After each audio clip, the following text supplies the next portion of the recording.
একঘেয়েমি গোশ মাছ খাতে খাতে যখন গাল মরে আসবে তখনই চট করে বানাই ফেলতে পারো টক টক ঝাল ঝাল পেঁয়াজের আচার।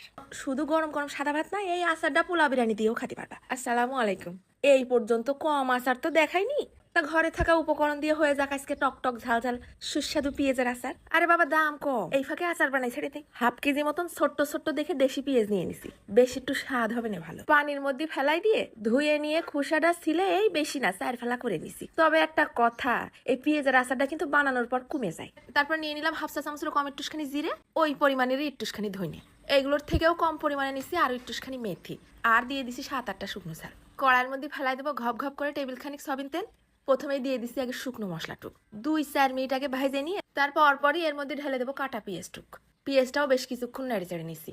দিয়ে দিলাম খানিকটা নুন আর একটুখানি হলদির গুঁড়ো। প্রথমে আগে পেঁয়াজটা খুন্তি দিয়ে নেড়ে চেড়ে একটু নরম মতন করে নেব, যেন হাফ সিদ্ধ হয়ে যায়।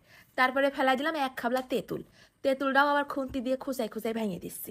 নাড়তি চাড়তি পেঁয়াজ যখন প্রায় 70% সিদ্ধ হয়ে আইছে তখনই নিয়ে এসে ঢেলে দিছি শিলপাটার পর।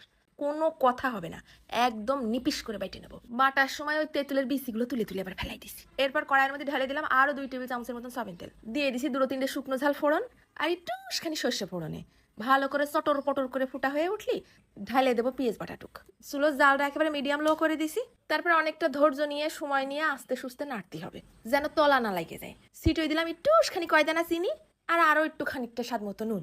নাড়তে নাড়তে কিন্তু একেবারে কালার পরিবর্তন হয়ে যাবে না, ঠিক এরকম কালচে কালচে হয়ে যাবে, তেল উঠা ভাব হয়ে যাবে।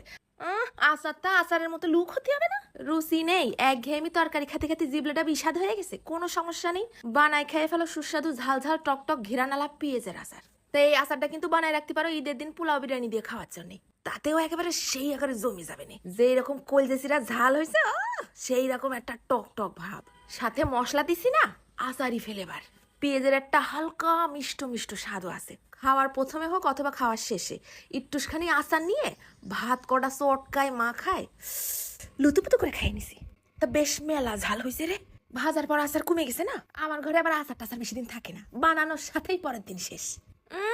ভাত খেতে আবার নাকি রুচি লাগে না।